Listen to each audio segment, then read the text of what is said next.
O João que eu pensei em português lá para cá. Também. Pois é. Ele tem uma filha chamada Maria. Esse tipo. Né? Então, em homenagem, né, ao Joaquim, também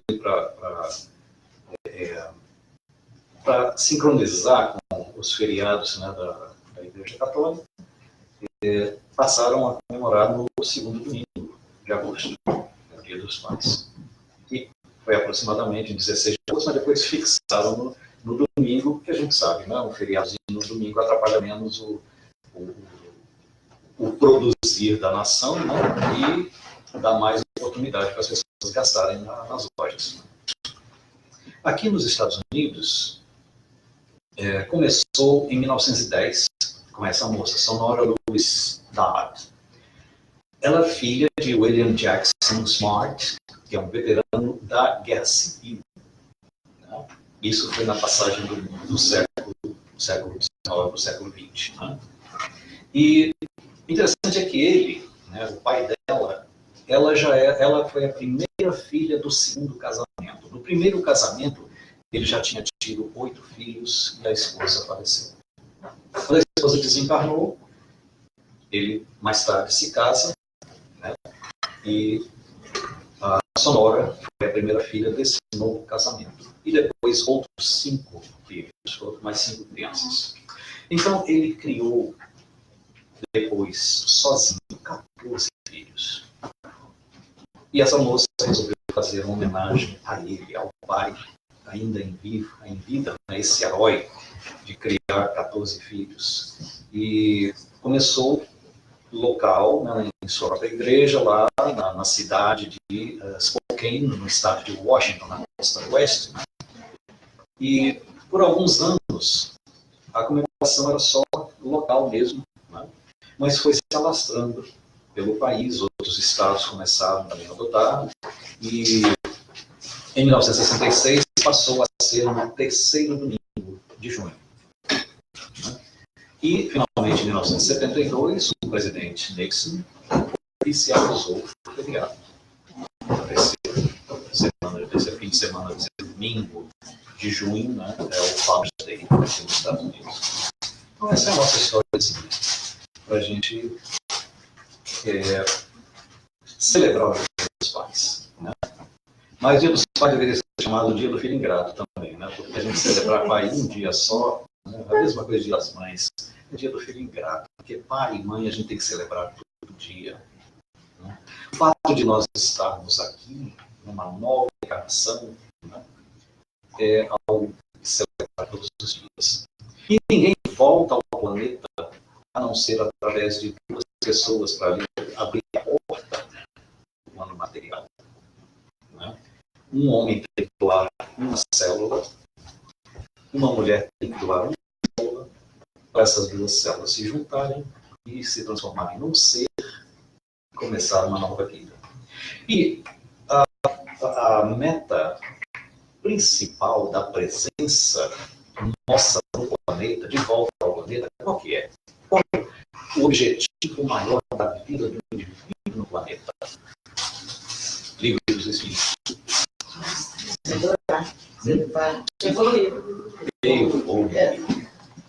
Progredir. Não, eu fiquei na palavra e não conseguia lembrar se elevar. Então, o propósito maior da nossa reencarnação, de todas as nossas vidas, desencarnar melhor do que nós reencarnamos. Esse é o nosso objetivo principal. Evoluir, progredir a cada etapa. E isso tem todo um planejamento anterior. Ninguém chega aqui por acaso. A tal da gravidez indesejada, ela é muito discutível. Né? Toda gravidez foi originalmente desejada e concordada ainda no plano espiritual, antes do indivíduo mesmo fisicamente existir de novo no planeta. Né? E para isso tem um compromisso de um pai e de uma mãe para trazer uma pessoa. Né? E nós sabemos, né, pela nossa codificação, hoje em dia que traz de bandeja para nós isso todo, o mecanismo do universo explicado para nós, né? para a gente entender, nós sabemos que os papéis se invertem, se alternam. Né? Hoje eu sou pai, amanhã eu sou filho da mesma pessoa, de quem ontem eu fui pai, amanhã serei mãe, né? E não vamos entrar muito nas controvérsias, mas basicamente é assim.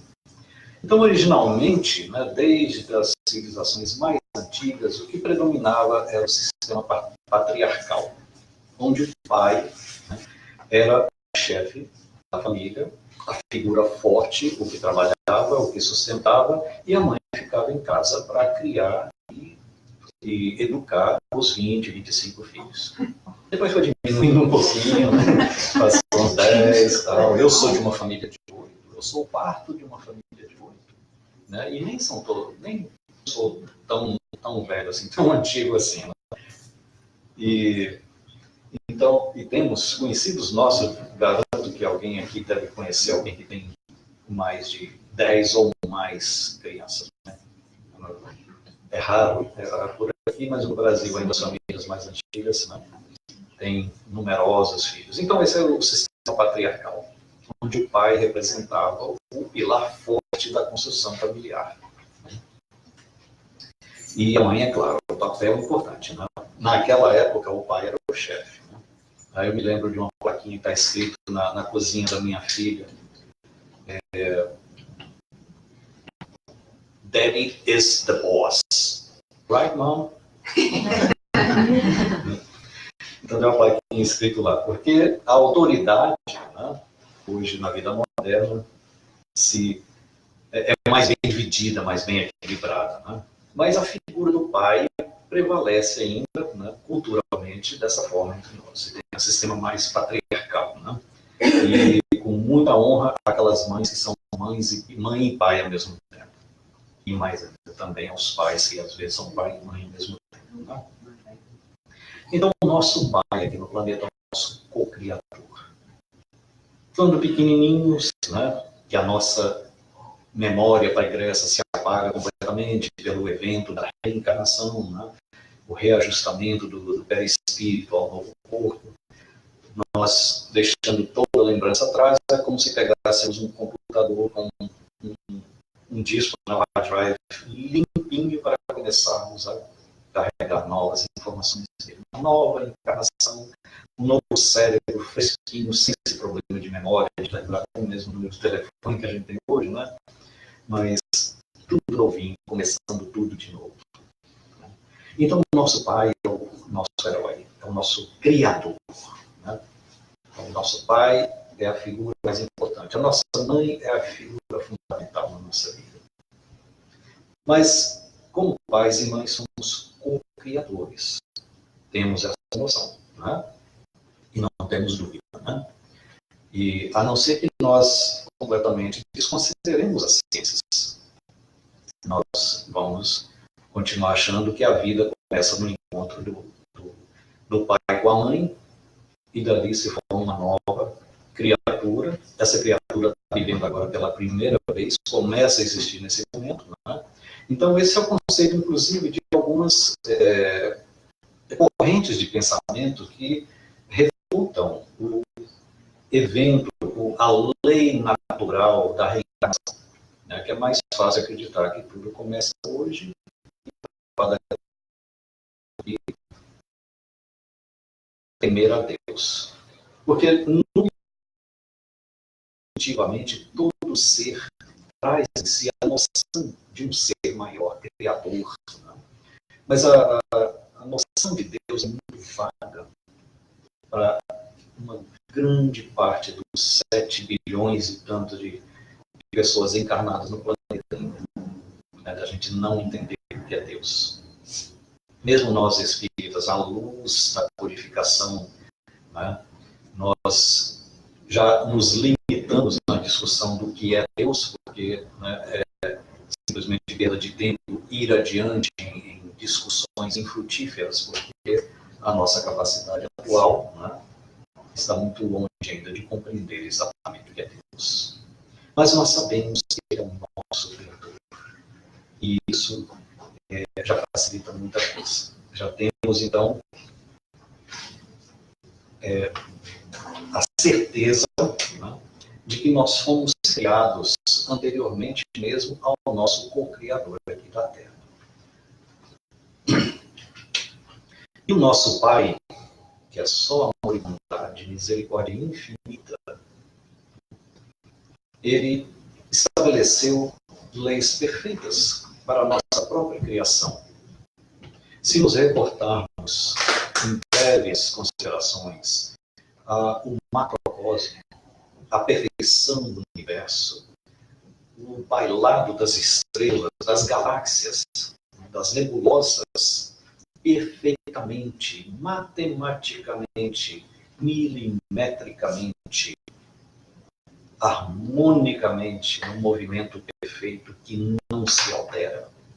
E quando se altera, pela lei da destruição, outro evento natural também, outra lei de Deus, né? Lei natural, terceira parte do livro dos Espíritos, né? Um corpo celeste que sair, né, dessa harmonia, ele está a caminho da destruição, da lei natural da destruição. Então, tudo dentro de um grande desígnio, de um grande planejamento perfeitamente delineado. Então, essa inteligência superior nos causa ver os efeitos. E as entidades venerandas da codificação esclarecem a Kardec. Para todo efeito inteligente, por trás de todo efeito inteligente, existe naturalmente uma causa inteligente. Né? O acaso agora fica lá no passado, nas nossas crenças de outrora. Quando a gente achava que a Terra era o centro do universo. Quando a gente achava que a Terra era plana e no fim do mundo, né, porque o mundo era só Terra, no fim do mundo a gente ia cair em um vazio, algum lugar assim. Até que o telescópio denunciou o grande engano, né, dessa maneira de pensar. E o nosso Pai desenhou o universo dessa forma, perfeitamente harmônico, com todas as suas leis e proporções. Se deslocarmos a Terra, se não for gelado assim, obrigado. Se deslocarmos a Terra um pouco mais distante do Sol, por menos que seja, né, da sua trajetória normal, os oceanos se congelariam e a vida se extinguiria. Se chegarmos à Terra um pouquinho mais próximo ao Sol, os oceanos vão se evaporar e a vida vai se extinguir. Então, essa é uma das mais simples provas da existência de uma inteligência perfeitamente delineada por trás de todos esses fenômenos. Né? E o homem antigo temia a Deus. Já é alguma coisa. Né? E dos tempos de Moisés, né? Moisés usava muito esse artifício de trazer-nos a ideia de um Deus rigoroso, né? Que iria nos castigar, né? Na época do olho por olho, dente por dente. E foi, inclusive, o período histórico que registrou o maior número de incidências de caolhos e banguelas. Olho por olho, dente por dente. Né? Machucou o olho de um, vai lá e machuca o olho dele também. Arrancou o dente de um, arranca o dente do outro também. Né?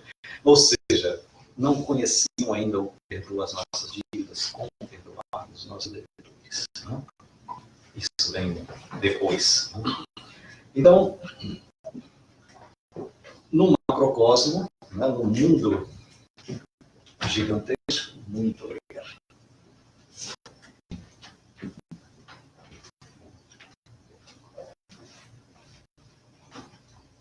Nós vemos a olho nu a perfeição das leis do nosso Pai Criador. Agora vamos mergulhar um pouquinho no nosso microcosmo, na relação direta do nosso próprio ser. Né? Originalmente, um espermatozoide encontra um óvulo. Esse encontro, essa junção, produz um ovo. Né? Produz um ovo. Esse ovo a célula original vai se dividir em duas células em seguida, iguais, perfeitamente iguais. Cada uma dessas células resultantes vai se dividir em outras duas células perfeitamente iguais. Então são uma, depois duas, depois quatro, depois 8, depois um monte. E vai geometricamente. Essa progressão é geométrica. E essas células perfeitamente iguais vão se reproduzindo até um certo ponto, onde a sabedoria divina diz assim: agora, minhas filhas, vocês vão cada uma cumprir uma missão diferente. Aí uma dessas células assumem o compromisso de produzir os cabelos, os ossos, a pele, o coração, o intestino, o pulmão. Né? Essas células é como se elas fossem seres inteligentes, já têm uma graduação em engenharia genética e vão produzindo um corpo com a maior perfeição.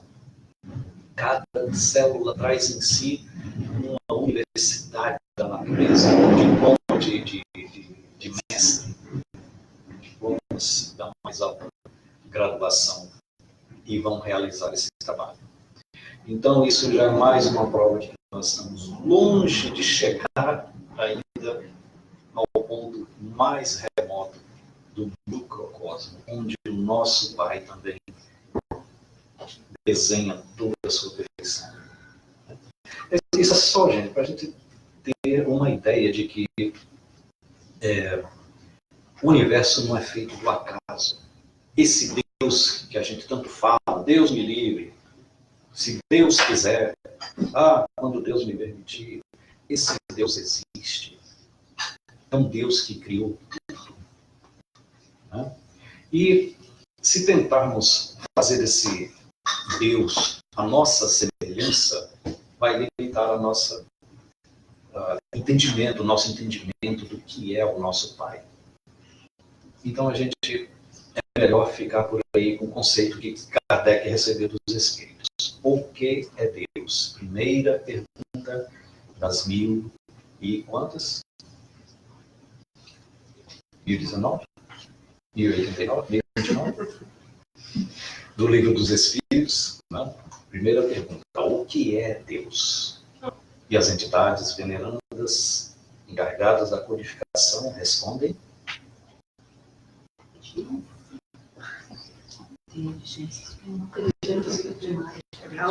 causa primária de todas as coisas. A causa incausada. Né? A origem de todas as origens. Deus. Não é um homem, não é uma mulher, não é um ser vivente. Porque se ele fosse um ser vivente, alguém o criou. Esse alguém seria o Deus, então. Então é melhor a gente ficar por aí. Não tentar descobrir a origem de Deus, não, porque está muito além da nossa compreensão atual. Está muito além da compreensão dos cientistas mais avançados da nossa humanidade. As próprias entidades venerandas ainda também têm suas limitações no entendimento do que é Deus. Eles já entendem muito mais do que nós. Né? Quando Jesus dizia: eu e o Pai somos um, Jesus só veio trazer mais confusão para aqueles que depois decidiram acreditar que Jesus era Deus. Né? E tratam assim até hoje, limitando ainda mais o próprio progresso. Né?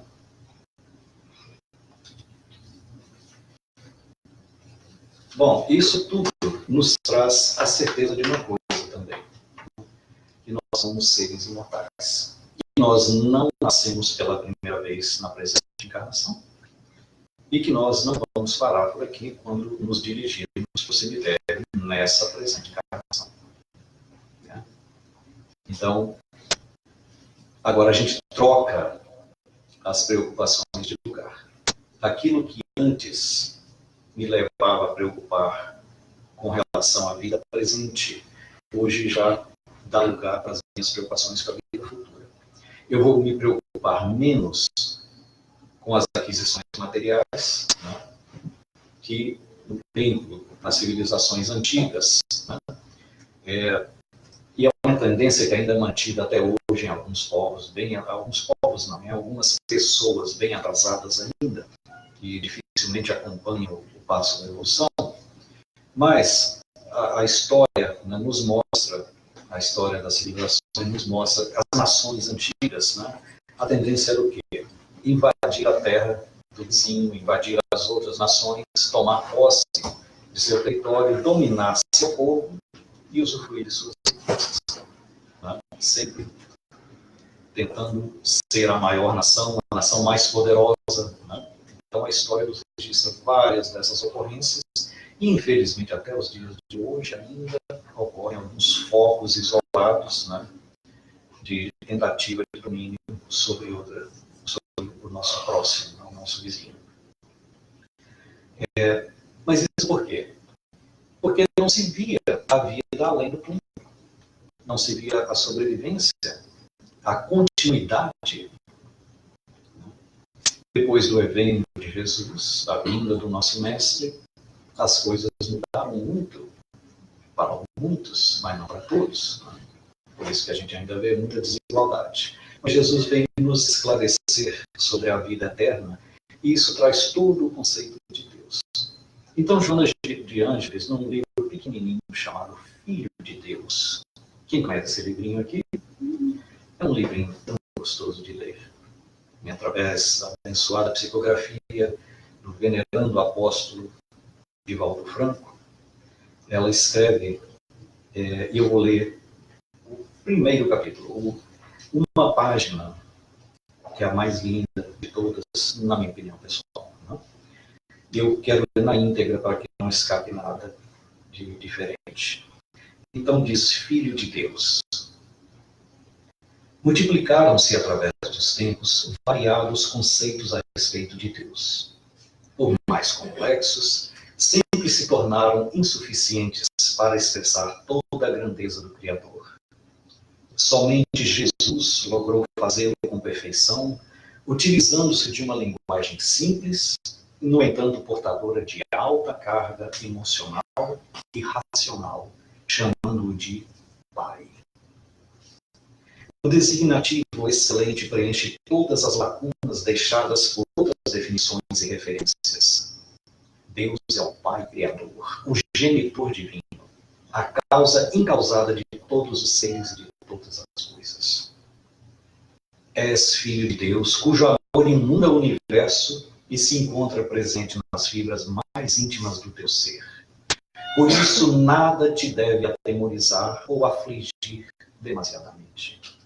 Tens uma fatalidade que te aguarda, a plenitude da vida. Lográ-la de imediato ou mais tarde dependerá do teu livre-arbítrio. Empenha-te no sentido de conseguir êxitos nos teus empreendimentos íntimos, mesmo que a preço de sacrifícios, recordando-te que, em qualquer situação, Deus está contigo. E Deus está conosco. Como, gente? Esse Pai que é só amor e bondade. Eu vou botar uma coisa bem simples aqui agora, de uma maneira bem direta. Deus nunca vai nos castigar. A gente pode aprontar o tanto que quiser. Deus não vai nos castigar. Isso é uma promessa. E é mais do que uma promessa, uma lei. Porque Deus absolutamente não castiga. Ele é Pai de infinito amor e imensurável misericórdia. Só amor e bondade. Punição, vingança, raiva, isso não é com Deus. Deus é esperto. Deus é inteligente. Você sabe o que ele fez com a gente? Sabe o que ele fez conosco?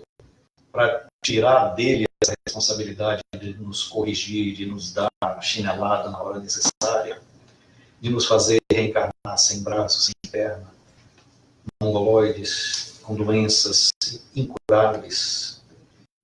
Em vez dele se dar o trabalho de passar por isso, ele instalou um mecanismo. Ele desenhou, Deus é um engenheiro incrível. Ele desenhou e instalou em nós, na fábrica, um dispositivo automático de autorreparação chamado Consciência. Você já conhecia esse aparelho, né? Eu tô sofrendo com ele. Já viu propaganda do Tô Amazon? sofrendo com ele. Está sofrendo com ele. Pois é. Esse aparelho, gente, ele funciona, nunca dá defeito, é lifetime warranty. For your money back. Né? Funciona para sempre. Agora, ela tem um inimigo seríssimo, como todo ser natural tem o seu predador natural. Como é o nome dele?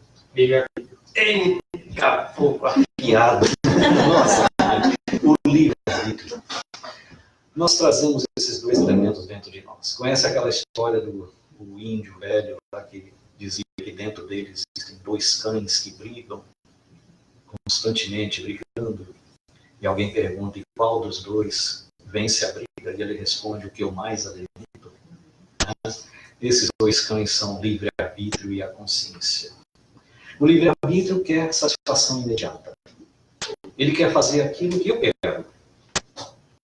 A consciência, ela é a mãe, é a esposa.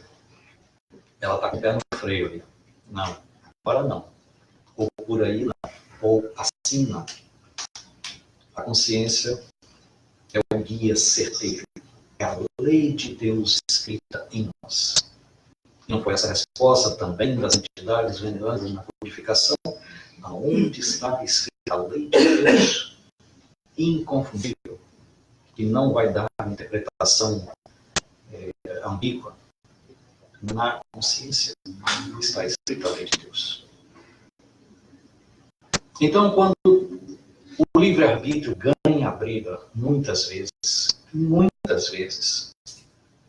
a consciência vai, laça ele dá aquele puxão no laço, a consciência leva um solavanco, cai no chão, se machuca, acaba soltando o laço e o livre-arbítrio sai correndo, se achando livre, temporariamente livre, e vai fazer o que quer. Mas o livre-arbítrio é meio burro às vezes. Ele não vê que existem paredes invisíveis, chamadas leis de Deus. Ele dá com a cara nessa parede e machuca o nariz, sangra, cai no chão, sente dor e fica lá no chão até a consciência chegar novamente, pegá-la pela mão e levantar. Aí ele vai ter o tempo da recuperação. O livre-arbítrio e a consciência. Esses dois indivíduos dentro de nós, nossos filhos imediatos, filhos da nossa disciplina, filhos imediatos da nossa evolução. Então, nós temos que tomar parte nessa briga também, sim, Jesus. Vós podeis fazer tudo o que eu faço e ainda mais. Então, Jesus nos convida a tomar partido nessa briga. Tomar defesa. E aí nós vamos escolher de que lado nós vamos ficar. Do livre-arbítrio, da consciência. A consciência ela tem aquela plena visão da vida imortal. Por isso ela escolhe melhores valores para a nossa vida. Já o livre-arbítrio ele é imediatista. E meio materialista também. Ele não está muito preocupado com o amanhã, não. Ele quer ver a coisa acontecer agora. Então, esse foi o papel principal de Jesus, trazer para nós esse mapa do caminho da minha evolução. Como chegar, né, mais próximo ao Pai. O nosso mestre por excelência, ele nos deixa ainda, né, o maior compêndio de diretrizes morais da humanidade, chamamos hoje evangelhos. Então, nos evangelhos estão grafados, né, os códigos, a união de todos os códigos de ética e de moral do ser humano. E perguntado a Jesus como, né, nos mantermos em contato com o Pai. Primeiro que ele, né, segundo Joana de Ângeles diz, né, Somente Jesus logrou fazer o chamado de Pai. Definir Deus. Chamar de Pai. Vamos chamar então de Pai. Embora a gente saiba que ele não é um ser orgânico como nós, né, que tem uma vida parecida com a nossa, porque nós somos definitivamente criatura e ninguém mais tem dúvida disso. Né? E vamos chamá-lo de Pai sem qualquer cerimônia. E vamos pedir a ele tudo que a gente quiser. Não é assim que a criança faz? Né? O menino pede tudo que ele quer ao pai. A mãe também, às vezes. Mas o pai. Né? O sistema patriarcal antigo. E tem até aquela frase engraçadinha também, né? Que essa é sobre o livre-arbítrio. Né? Quer fazer Deus rir? Conte para ele os seus planos. Né? E nós temos um plano perfeitamente estabelecido para a nossa vida pela divindade. Né? E muitas vezes nós queremos traçar os nossos próprios planos que se divergem largamente dos planos da divindade. E aí nós saímos da trilha que foi traçada para nós originalmente. E o que acontece? Damos de cara com a dor. Saímos do caminho que foi traçado para nós pela divindade, nós encontraremos a dor. Cedo ou tarde, geralmente bem cedo. Então Jesus nos deixa esse roteiro de como falar com nosso Pai. Diariamente, sempre que quisermos, várias vezes por dia, todos os momentos, mas pelo menos uma vez por dia. Né? Ela mesma nos lembrou isso aqui hoje. Fizemos em conjunto o Pai Nosso. Pai Nosso, Jesus nos dá a entender, né? É o seguinte, várias interpretações bastante iluminadas, né? Nos chegam, e essa é uma das mais sóbrias. Então Jesus diz, Pai Nosso que está no céu. Esse nosso aí é a palavra-chave dessa frase, porque aí já nos coloca todos sob a mesma paternidade. Ele não é só meu pai, ele não é só seu pai, é o Pai Nosso. E isso agora nos iguala à humanidade inteira. Somos todos irmãos uns dos outros, porque ele é Pai Nosso. Né? Todos são o meu próximo, não somente aquele meu filho na encarnação atual, minha esposa, mas aquele indivíduo lá do outro lado do planeta, na área mais remota do planeta, é meu irmão da mesma forma. Pai Nosso, que estás no céu. Né? O pensamento antigo era que existem 3 planos de existência. O plano atual nosso aqui, o céu ou o inferno, depois dessa vida. Então, Pai Nosso que está nos céus, né? Aí nós já definimos que Deus está lá no lugar bom. Então, de Deus não esperaremos nada ruim, sempre o bom. Né? Santificado seja o teu nome. A maior expressão de respeito, mais alta expressão de subserviência ao nosso Pai.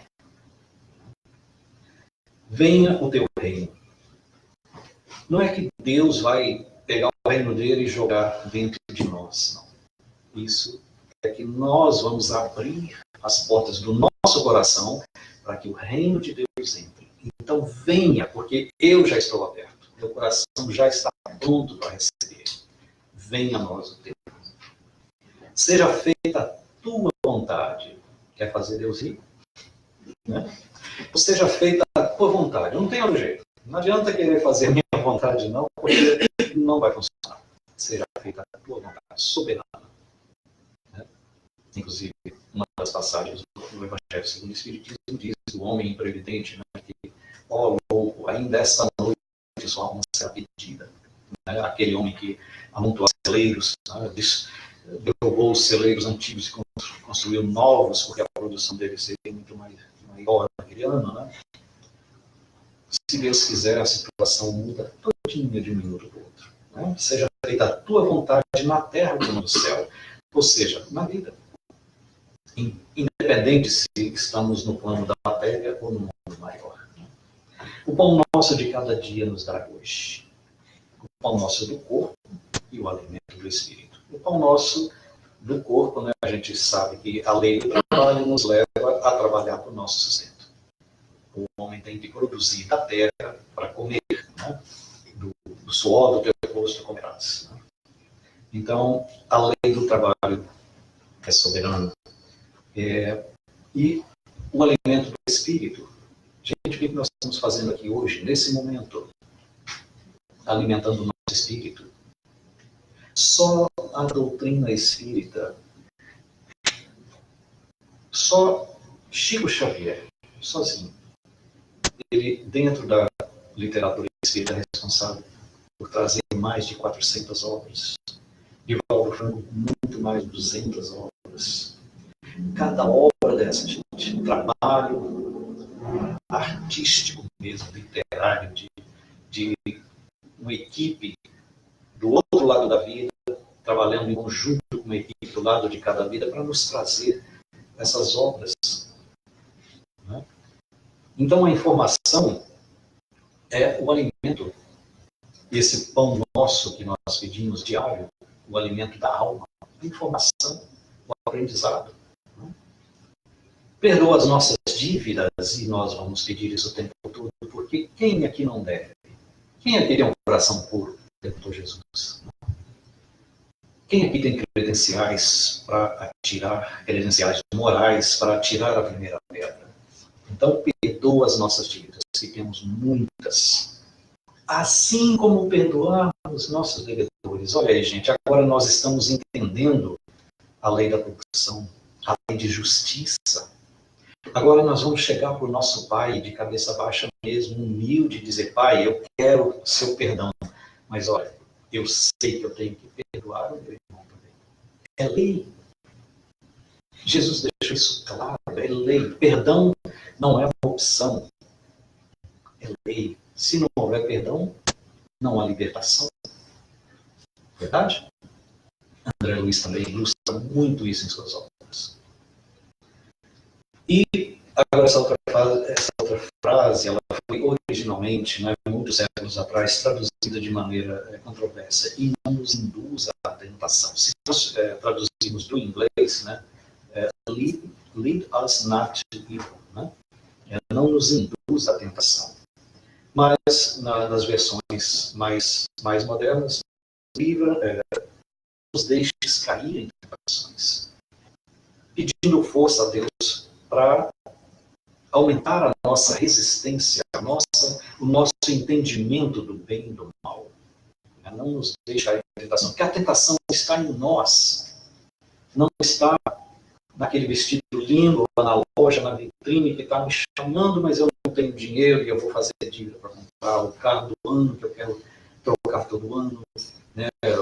Os compromissos que eu não tenho recursos para assumir, né? E a tentação dos vícios físicos, dos vícios psicológicos, a tentação de cometer novas dívidas para nós, né? Então, essa tentação está em nós, não está na coisa em si. O chocolate pode ficar ali olhando para mim o tempo todo. Eu sei que, se ele me faz mal, eu não devo comer. O chocolate é ruim, é mau, ele é criminoso, ele é um pecado. Não, é um chocolate, tadinho. Apenas um chocolate. A tentação está em nós. Tá? Então, não nos deixar em tentações. Dá força para existir. E livra-nos do mal. Pedir proteção, porque há muita maldade no mundo. Há muitos irmãos nossos que não entendem o respeito ainda. Né? Ainda estão associados ao livre-arbítrio. As consciências deles estão lá amarradas pelo próprio chicote. Né? Até que elas consigam se desamarrar, levam muito tempo ainda, e eles causam muito dano. Eles nos ferem, nossos irmãos nos ferem, nos machucam. Então, livra-nos do mal. Deus nos proteja. Porque teu é o reino, o poder e a glória para sempre. Mais um reconhecimento da soberania do nosso Pai Criador. E eu gostaria de ler esse poema associado ao Pai Nosso também, como última etapa dessa nossa explanação. É o Pai Nosso que estás nos céus. Sim, estás no céu, na mente de todo ser existente, que sabe no céu viver. És meu Pai do paraíso, e se eu ligar-me em teu poder. Santificado seja o teu nome, porque o teu nome é sagrado, está sempre bem guardado em todo o bem deste mundo. Está no homem, na planta, na fera, na ave que canta, no céu ou no mar profundo. Venha a nós o teu reino. O teu reino é verdade, é o amor de toda a idade, é a alegria de viver, é a saúde perfeita, é o prazer de quem aceita que tu estás em todo ser. Seja feita a tua vontade. A tua santa vontade é me dar felicidade, é me ligar só no bem, é me dar logo em seguida as coisas boas da vida que eu desejo também. Assim na terra, Deus está na matéria, porque Deus não é miséria, porque Deus é perfeição. Se meu corpo está doente, ligo-me em Deus novamente e fico de novo são. Como no céu.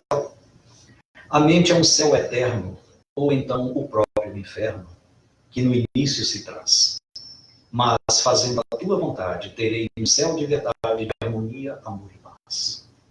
O pão nosso de cada dia. O pão é a própria abundância, que eu, pedindo com instância, alcanço em qualquer lugar, hoje, amanhã, cada dia, porque o universo irradia tudo que eu mentalizo. O pão nosso é a riqueza, saúde, emprego, salário, alimento, vestuário, terra que planto e que piso. O pão nosso é paz, harmonia, amor e sabedoria e tudo o que preciso. Nos dá hoje. Foi, na verdade, por isto que me ensinou Jesus Cristo. Pede e tu receberás. O que pedires ao Pai, se tua mente dele não sai, tu sempre conseguirás. Perdoa nossas ofensas. Sei que em ti não há castigo, pois sou eu mesmo que ligo o meu poder destruidor. Quando entro em desarmonia, eu produzo a avaria que me traz doença e dor. Assim como nós perdoamos a quem nos tem ofendido.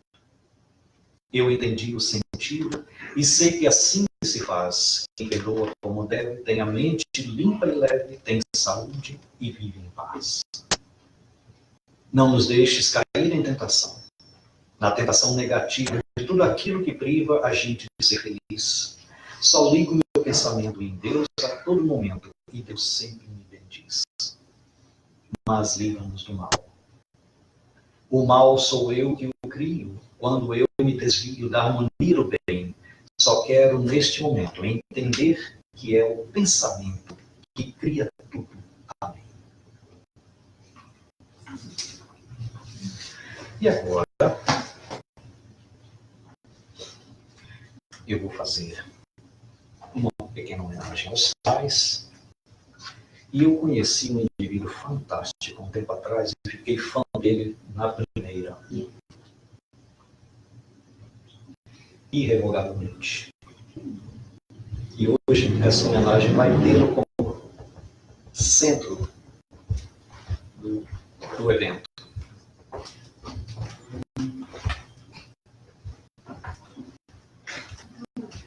Corações.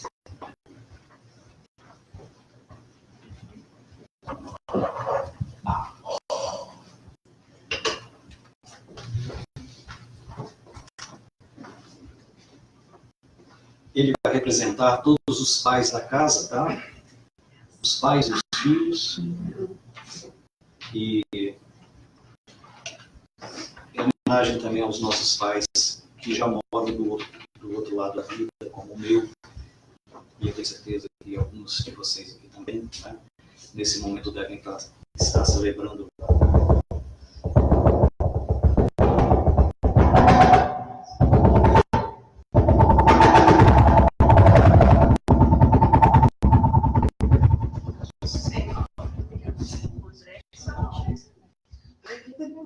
Isso não foi eu, não.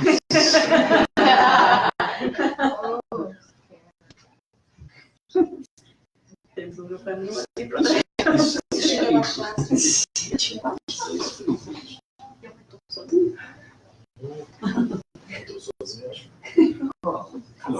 Esse é da concentração.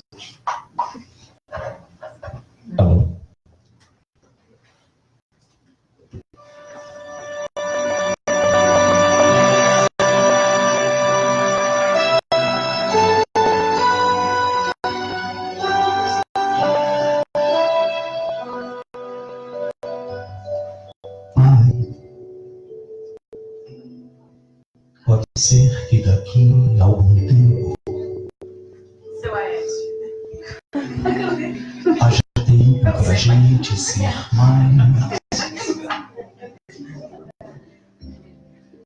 Muito mais que dois grandes amigos. Pai e filho, talvez. Pai, pode ser que daí você sinta qualquer coisa entre esses 20 ou 30 novos anos em busca de paz.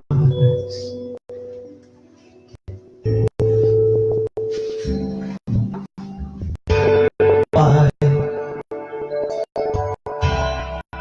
pode crer que o teu bem evoluindo. Tô tentando, vivendo, pedindo com loucura pra você renascer.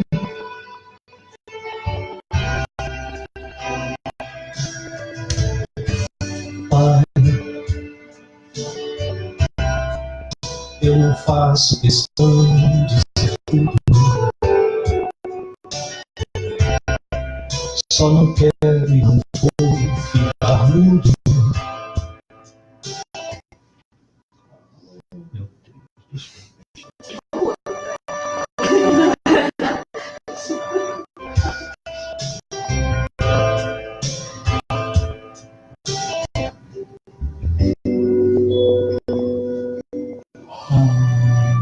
Começa de novo.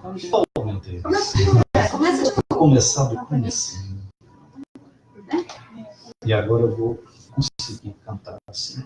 Pensar em chorar.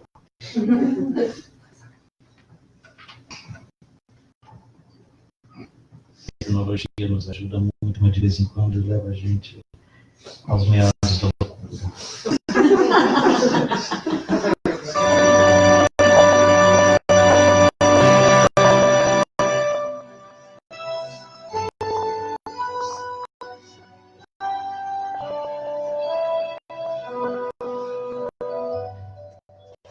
Pai, pode ser que daqui a algum tempo haja tempo pra gente ser mais. Muito mais que dois grandes amigos. Pai e filho, talvez. Pai, pode ser que daí você sinta qualquer coisa entre esses 20 ou 30 longos anos em busca de paz.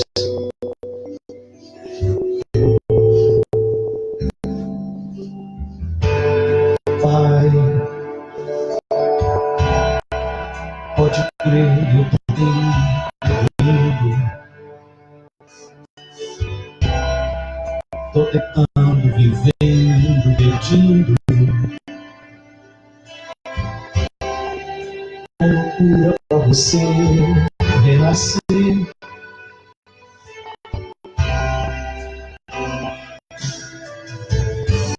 Pai, eu não faço questão de ser tudo, só não quero e não vou ficar mudo pra falar de amor pra você.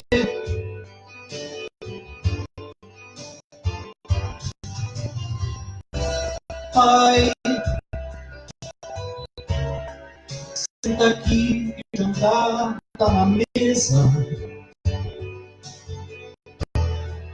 Fala um pouco, tua voz tá tão presa. Nos ensine esse jogo da vida, onde a vida só paga pra ver.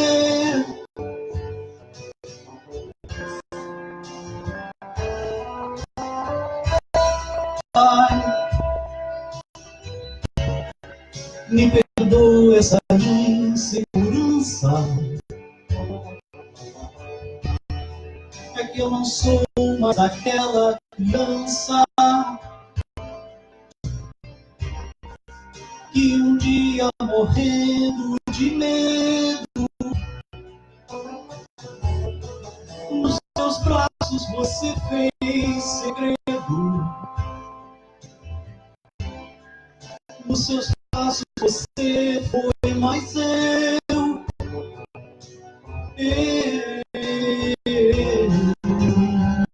Pai, eu cresci e não houve outro jeito. Quero só recostar no seu peito pra pedir pra você ir lá em casa e brincar de vovô com meu filho no tapete da sala de estar.